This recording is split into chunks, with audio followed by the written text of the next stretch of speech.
पुराने वक्त की बात है। मुल्क के एक दूर दराज गांव में रहना वाला एक गरीब दर्जी था। उसका नाम सलीम था। सलीम की जिंदगी हमेशा तंगहाली में बीतती थी। छोटा सा कच्चा घर जिसकी दीवारों से मिट्टी झड़ती रहती थी। घर की छत बांस और घास फूस से बनी थी जो बरसात के मौसम में अक्सर टपकने लगती। सलीम के पास न ढंग के कपड़े थे न ही पेट भर खाना, मगर उसके दिल में एक गहरी तसल्ली थी। उसका अल्लाह उसके साथ है। सलीम सुबह की पहली अजान के साथ उठता, मस्जिद जाकर नमाज पढ़ता और फिर अपनी छोटी सी दुकान खोलता। उसकी दुकान भी कोई बड़ी दुकान नहीं थी, बस एक पुराना लकड़ी का टीन शेड और एक टूटी सिलाई मशीन। उसके पास ग्राहक भी बहुत कम आते थे। ज्यादातर लोग शहर के बड़े टेलर के पास जाते थे, क्योंकि सलीम के पास न तो अच्छे कपड़े सिलने का हुनर था और ना ही फैशन की समझ। मगर फिर भी सलीम हर ग्राहक से अदब से बात करता, हर कपड़े में अपनी पूरी मेहनत और सच्चाई झोंक देता। उसके चेहरे पर हमेशा एक मुस्कान रहती और हर वक्त वह यही कहता, अल्लाह पर भरोसा रखो, वही सबसे बड़ा मालिक है। मगर उसकी तंगहाली दिन ब दिन बढ़ती जा रही थी। कभी घर में दाल भी नसीब नहीं होती, कभी कई दिन भूखा रहना पड़ता। उसकी बीवी फातिमा अक्सर कहती, सलीम अब और नहीं सहा जाता, न तुम्हारे पास कमाई है न कोई हुनर, अल्लाह को भी क्या जवाब दोगे। सलीम बस मुस्कुराकर कहता, फातिमा मेरा काम कोशिश करना है, बाकी देना अल्लाह का काम है। अल्लाह देर करता है, अंधेर नहीं, उसकी रहमत में देर है, मगर खाली नहीं। उस रात सलीम नमाज के बाद मस्जिद के कोने में बैठा रहा। आंसू बहते रहे उसकी आंखों से। उसने अपने कांपते हाथों को ऊपर उठाया और कहा, या अल्लाह, तेरे दर से कभी मायूस नहीं लौटा। आज भी तेरी रहमत का दरवाजा खटखटा रहा हूं। मेरी हालत देख ले, मेरे बच्चों की भूख देख ले। अगर तू चाहे तो एक लम्हे में मेरी जिंदगी बदल सकता है। तेरी कुदरत में कुछ भी नामुमकिन नहीं। उस रात उसने ऐसी सच्ची और दर्द भरी दुआ की जैसे दिल से निकल रही हो। उसकी आंखों से आंसू बहते रहे और नींद कब आई पता भी नहीं चला। मगर सलीम नहीं जानता था कि उसी रात उसकी किस्मत में अल्लाह ने एक नया फैसला लिख दिया था। उस दुआ की ताकत ने आसमान के दरवाजे खटखटा दिए थे। सुबह का उजाला फैला ही था। गांव की तंग गलियों में मुर्गे बांग दे रहे थे। सलीम आज कुछ अलग महसूस कर रहा था। आंखें भारी थीं, मगर दिल में एक अजीब सी हलचल थी, जैसे किसी अनदेखे मेहमान का इंतजार हो। उसने बिना देर किए वुजू किया और फज्र की नमाज पढ़ने मस्जिद चला गया। नमाज खत्म हुई तो मस्जिद के बाहर उसे एक अजनबी शख्स दिखा। उसकी उम्र करीब 50 साल रही होगी। सफेद कुर्ता पायजामा, साफ सुथरे चेहरे पर एक गहरी मुस्कान, मगर आंखों में कुछ रहस्यमयी चमक। उसने सलीम की तरफ देखा और पूछा, तुम ही हो सलीम दर्जी? सलीम थोड़ा चौंका। जी हुजूर, मैं ही हूं, मगर आप मुझे कैसे जानते हैं? अजनबी ने हल्के से मुस्कुराकर कहा, मैं तो बस इधर से गुजर रहा था। तुम्हारी दुआओं की गूंज मेरे कानों तक भी पहुंच गई। लगता है तुम्हारी सच्चाई और दर्द ने आसमान को भी हिला दिया है। सलीम को कुछ समझ नहीं आया। अजनबी ने उसके कंधे पर हाथ रखा और बोला, क्या तुम मुझे अपनी दुकान दिखाओगे? सलीम सिर झुकाकर बोला, हुजूर, दुकान तो बहुत छोटी और फटीचर है, आप जैसे बड़े आदमी वहां क्यों जाएंगे? अजनबी ने हल्की सी हंसी भरी और कहा, चलो आज मैं देखता हूं उस दुकान को जहां एक गरीब का ईमान अब भी जिंदा है। दोनों साथ साथ चल पड़े। गांव की संकरी गलियों से गुजरते वक्त लोग हैरानी से उन्हें देख रहे थे। कईयों ने सोचा, कौन है ये सफेद कपड़ों वाला शख्स? सलीम की दुकान पर पहुंचते ही अजनबी ने चारों तरफ नजर दौड़ाई। टूटा दरवाजा, जंग लगी मशीन, फटे हुए कपड़े के टुकड़े और एक कोने में रखी कुरान शरीफ। सलीम की दुनिया का यही तो सहारा था। अजनबी ने मुस्कुराकर कहा, सलीम, क्या तुम मेरे लिए एक खास काम करोगे? सलीम ने सर झुकाकर कहा, हुजूर, आपके लिए जान भी हाजिर है, बस हुक्म करें।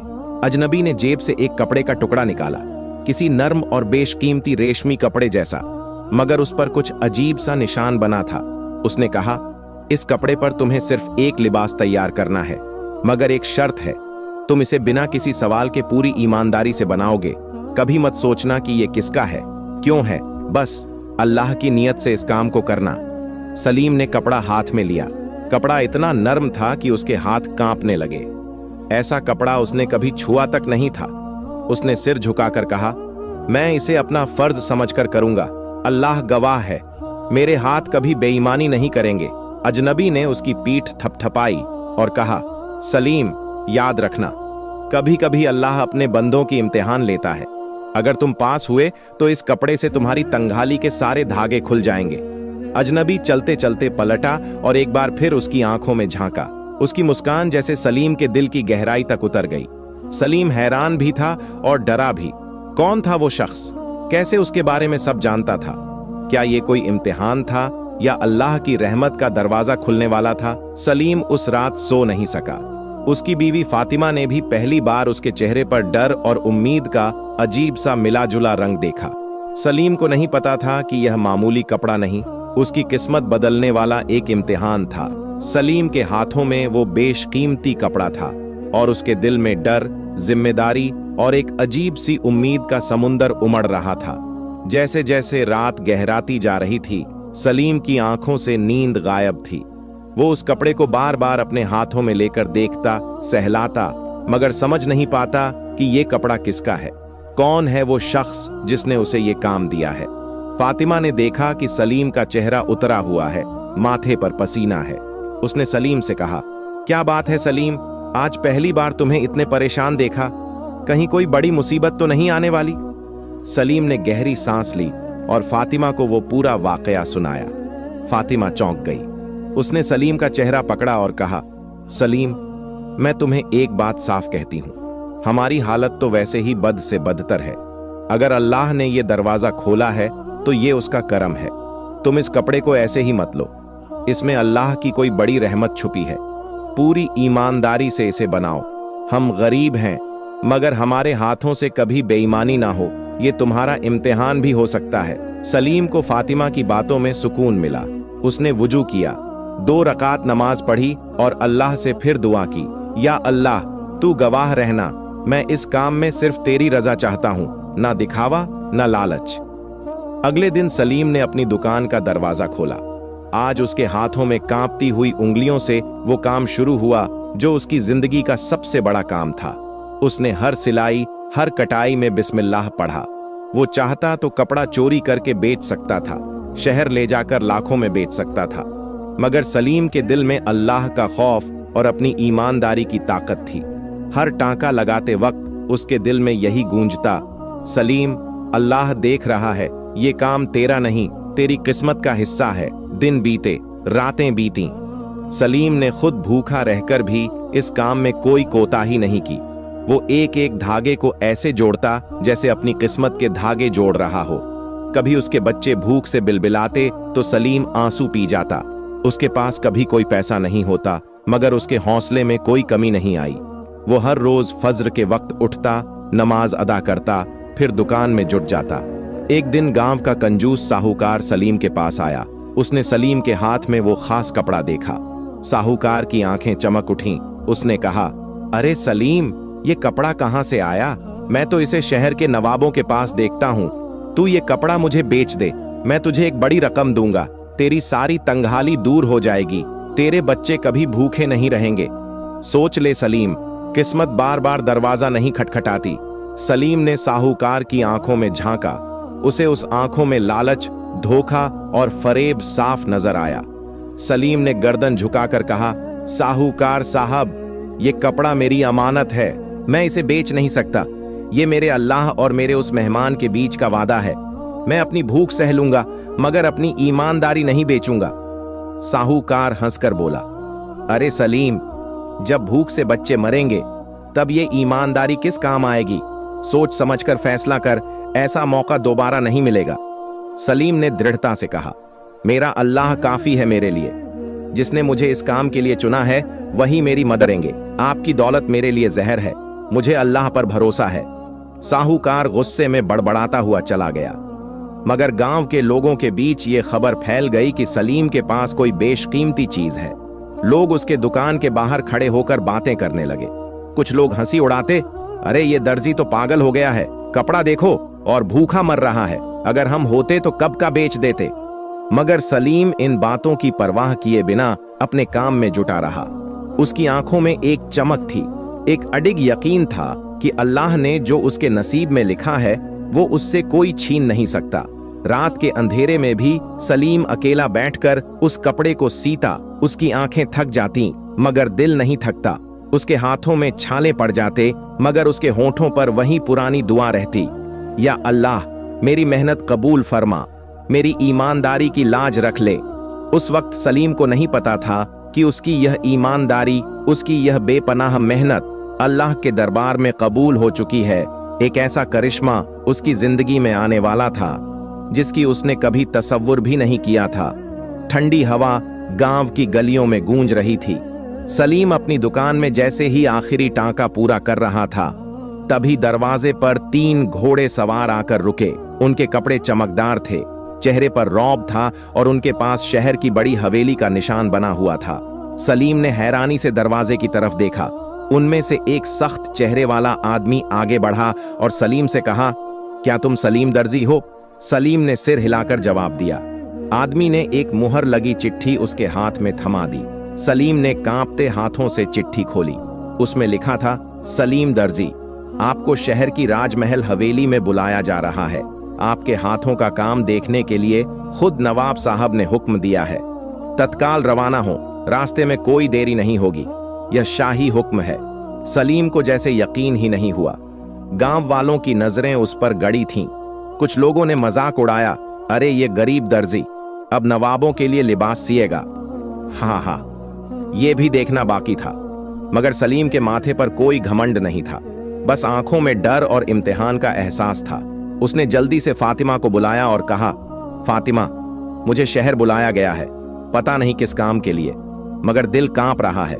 क्या होगा क्या नहीं, अल्लाह मालिक है। फातिमा ने उसका हाथ थाम लिया।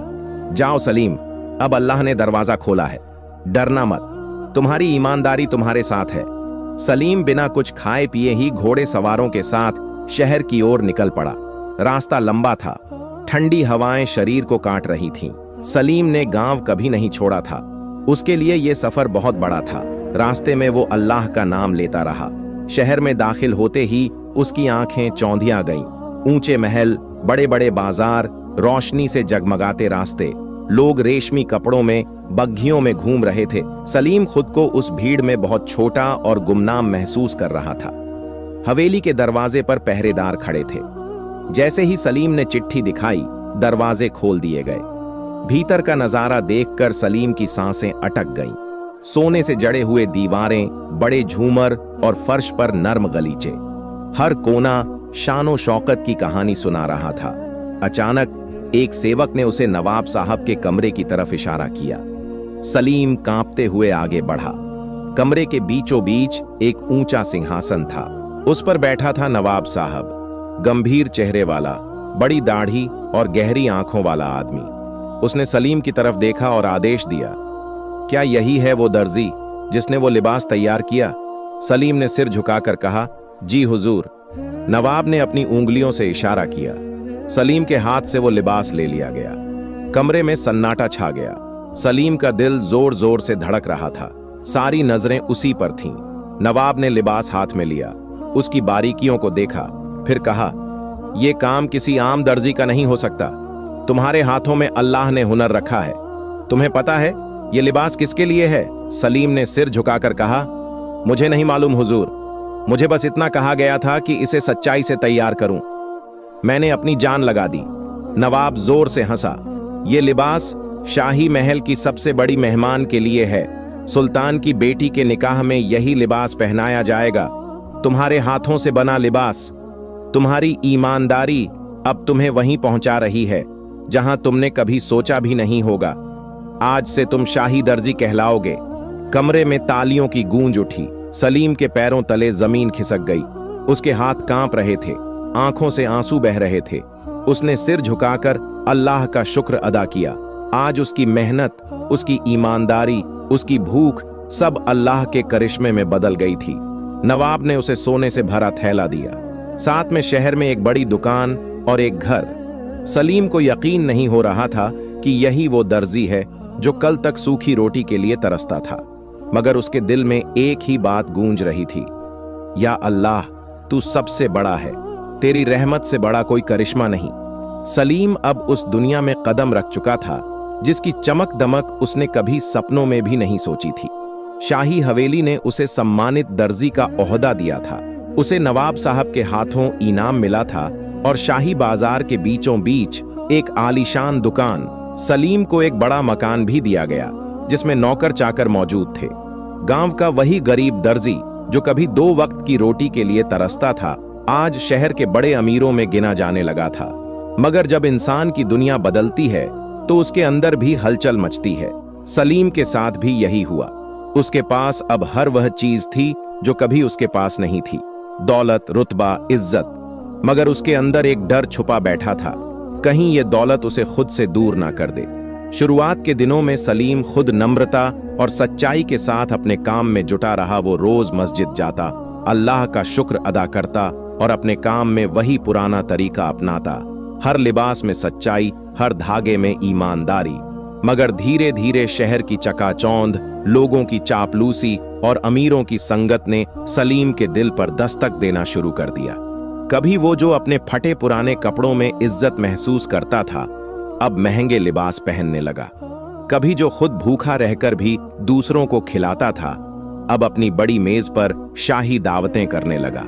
गांव के वो पुराने साथी जो कभी उसके दुख दर्द में शामिल होते थे, अब उसकी नजरों से ओझल हो गए। सलीम का मन 2 हिस्सों में बंटने लगा था। एक हिस्सा उसे अल्लाह की याद दिलाता, उसकी गरीबी की यादें जगाता।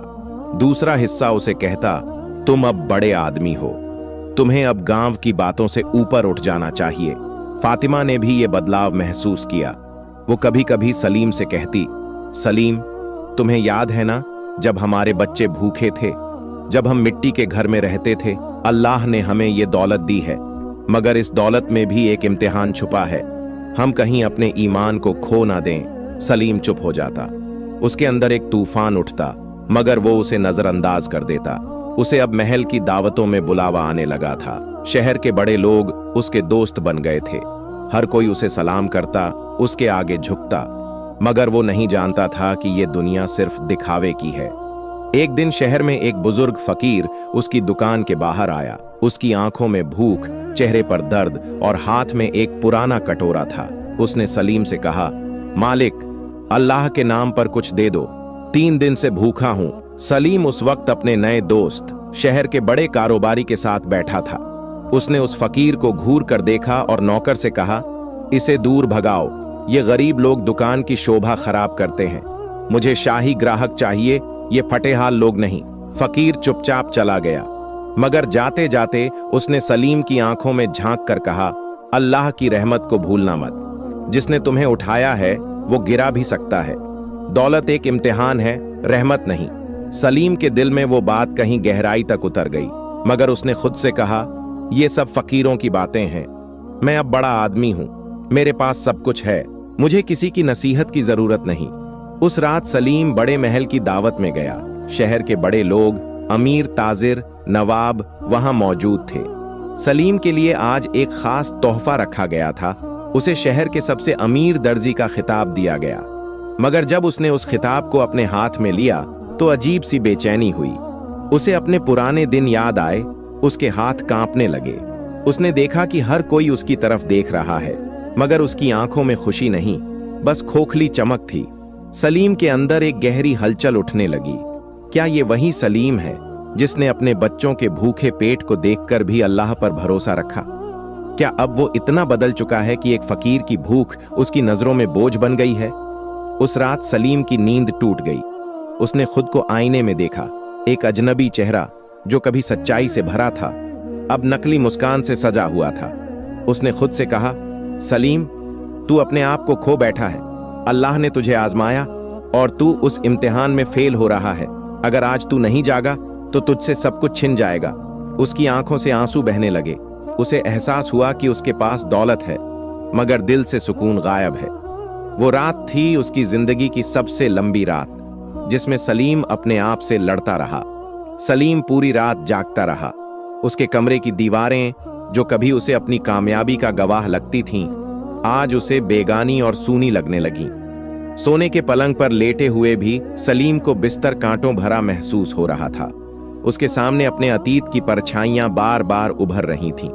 वो फटे कपड़े में खुद भूख से बिलबिलाते बच्चे और आंखों में तसल्ली के साथ फातिमा की सच्ची मुस्कान। सुबह होने से पहले ही सलीम ने फैसला कर लिया था, वो अब और नहीं झूठी दुनिया के पीछे भागेगा।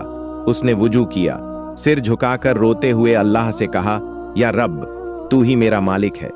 मैं भूल गया था कि जिस दौलत ने मुझे उठाया वो तेरी रहमत थी, मेरा हुनर नहीं। मुझे माफ कर दे, मुझे मेरी पुरानी सच्चाई और ईमानदारी लौटा दे। मैं आज भी वही गरीब दर्जी बनना चाहता हूं, मगर तेरी रहमत वाला। सलीम ने फातिमा को उठाया। फातिमा ने उसकी सूजी हुई आंखें देखीं और समझ गई कि सलीम के दिल में तूफान आ चुका है। सलीम ने उससे कहा, फातिमा, मैं अब इस झूठी दुनिया से दूर जाना चाहता हूं। मुझे खुद से, अपने अल्लाह से, अपने पुराने ईमान से फिर से जुड़ना है। क्या तू मेरे साथ है? फातिमा मुस्कुराई। सलीम, मैं हमेशा तेरे साथ हूं। मुझे वो सलीम चाहिए जो भूखा रहकर भी दूसरों को खिलाता था। मुझे वो सलीम चाहिए जो अपनी दुकान के कोने में बैठकर कुरान की आयतें पढ़ता था। दौलत की जरूरत है, मगर तेरे ईमान से बड़ी कोई दौलत नहीं। अगर तू वापसी करना चाहता है तो मैं तेरे साथ हूं। सलीम ने अगले ही दिन शाही दर्जी का ओहदा त्याग दिया। उसने नवाब साहब को एक खत भेजा जिसमें लिखा था, हुजूर, आपने मुझ पर जो भरोसा किया वो आपका करम है, मगर मैं अब उस दुनिया का हिस्सा नहीं बनना चाहता जहां इंसानियत से बड़ा लिबास है।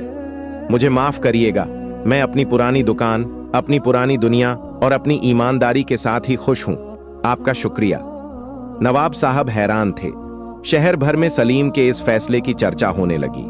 लोगों ने कहा, पागल हो गया है ये दर्जी, इतना बड़ा मौका छोड़कर फिर उसी गरीबी की तरफ जा रहा है। मगर सलीम ने किसी की बातों की परवाह नहीं की। उसने अपने शाही मकान और दुकान गरीबों में बंटवा दी। नवाब से मिली दौलत का बड़ा हिस्सा मस्जिद, मदरसे और अनाथालयों में दान कर दिया। बाकी पैसे से उसने गांव में एक छोटी सी दुकान बनाई, वहीं जहां से उसने अपनी यात्रा शुरू की थी। मगर इस बार उसकी दुकान पहले जैसी नहीं थी। अब वहां गरीबों के लिए मुफ्त कपड़े सिलना उसकी पहली प्राथमिकता थी। सलीम ने गांव के उन गरीब बच्चों के लिए कपड़े बनाए जो ठंड में कांपते थे। उसने उन अनाथों को अपने घर बुलाया जो किसी सहारे के लिए तरसते थे। गांव वालों ने सलीम की तरफ देखने का नजरिया बदल दिया। जो लोग उसे पहले पागल कहते थे, अब उसके कदम चूमने लगे। सलीम के चेहरे पर फिर वही पुरानी सच्चाई लौट आई थी। उसके दिल में फिर वही सुकून था जो अल्लाह की राह में मिलने वाली दौलत से बड़ा था। सलीम अब रोज मस्जिद जाता, अल्लाह का शुक्र अदा करता और उस फकीर की बात हमेशा याद रखता, दौलत रहमत नहीं, इम्तिहान है, और जो इस इम्तिहान में पास हो जाए वही असली अमीर है। सलीम ने खुद से वादा किया, मैं अब खुद को कभी भूलने नहीं दूंगा। मेरी दुकान अल्लाह की अमानत है, मेरा हुनर अल्लाह की नेमत है और मैं उसका बंदा हूं, उसका शुक्रगुजार हूं। सलीम की जिंदगी अब फिर से एक नई शुरुआत कर चुकी थी, मगर यह शुरुआत अब दौलत की नहीं बल्कि सच्चाई, ईमानदारी और इंसानियत की थी। उसके पास बहुत कम था, मगर वो सबसे बड़ा इंसान बन चुका था।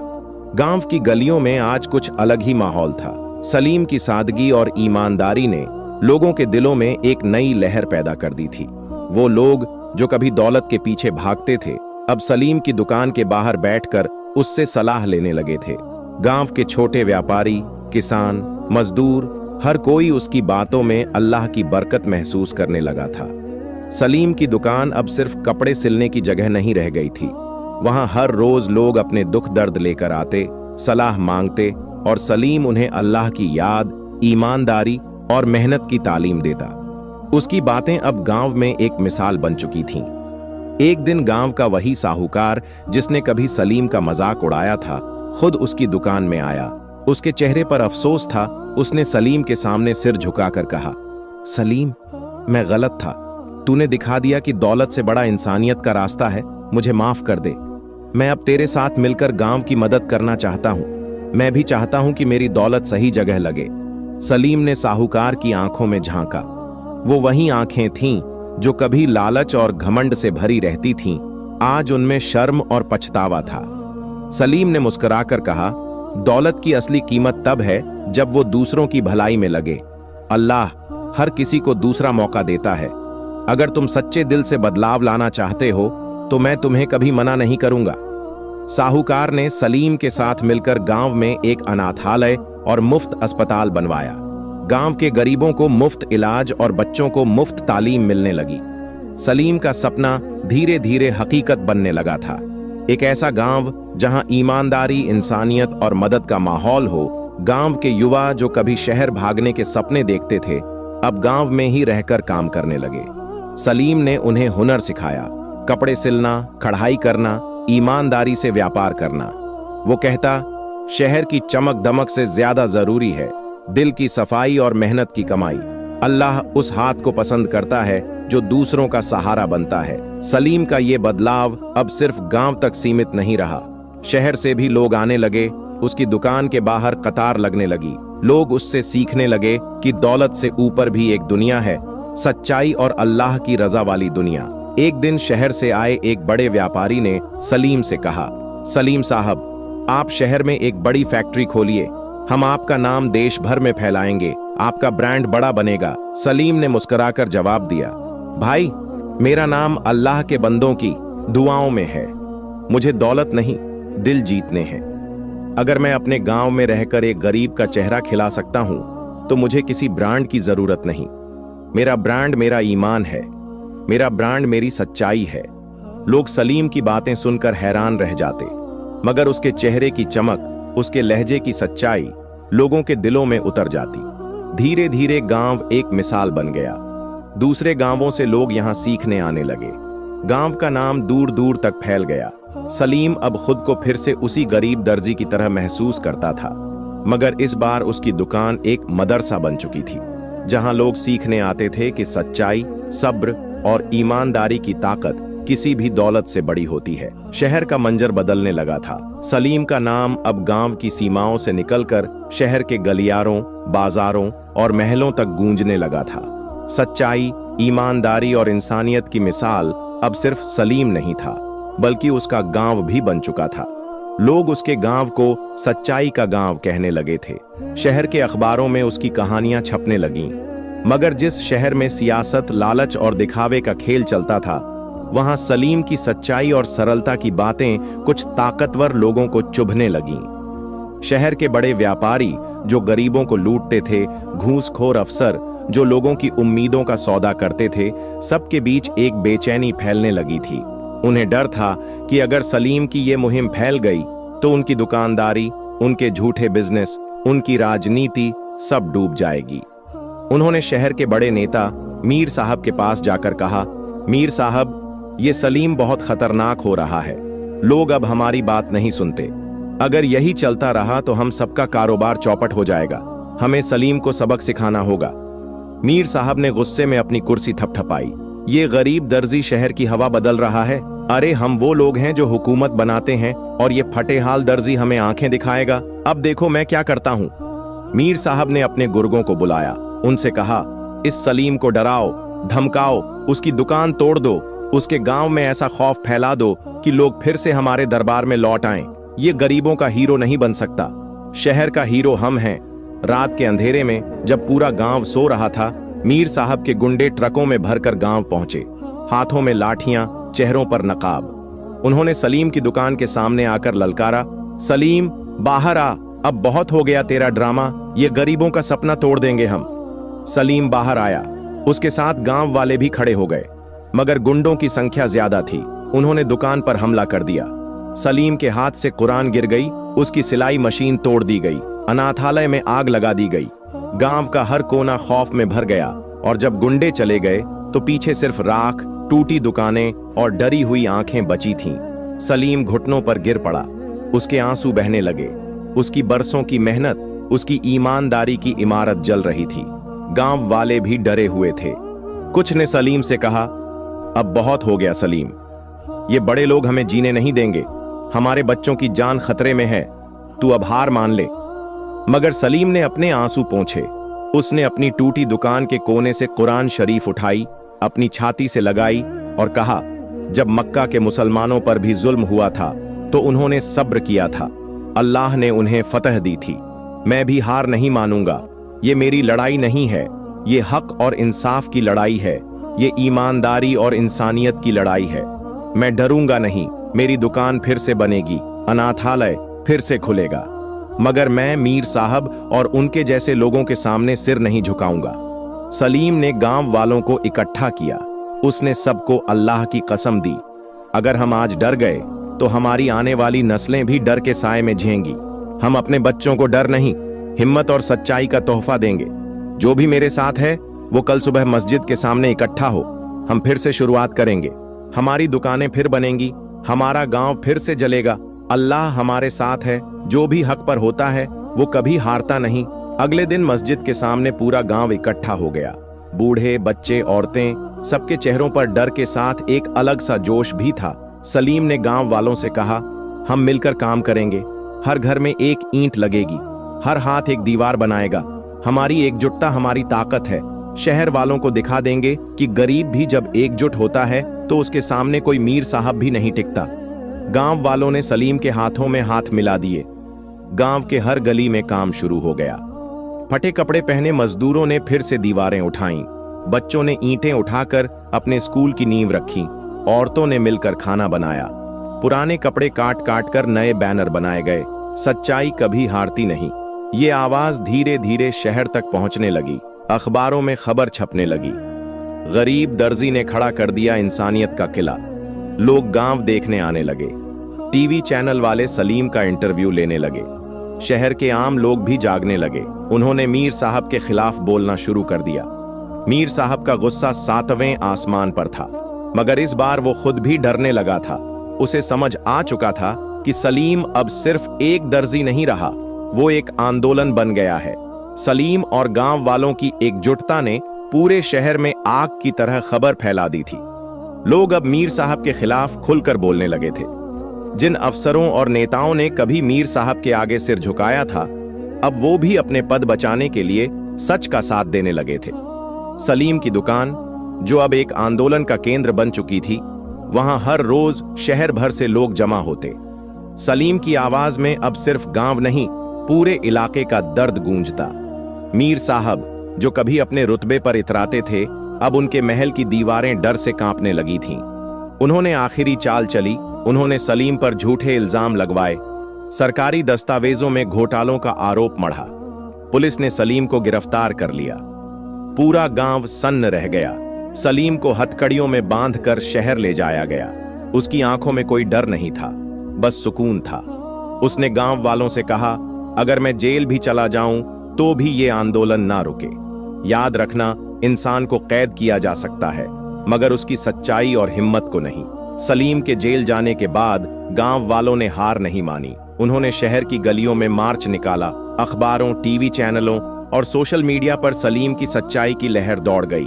अमानवीय गिरफ्तारी का मुद्दा देश भर में फैल गया। मानवाधिकार संगठनों ने दखल दिया। लोगों ने सलीम की रिहाई के लिए प्रदर्शन शुरू कर दिए। आखिरकार हक की जीत हुई। कोर्ट ने सलीम को बेगुनाह घोषित कर दिया। मीर साहब पर केस दर्ज हुआ।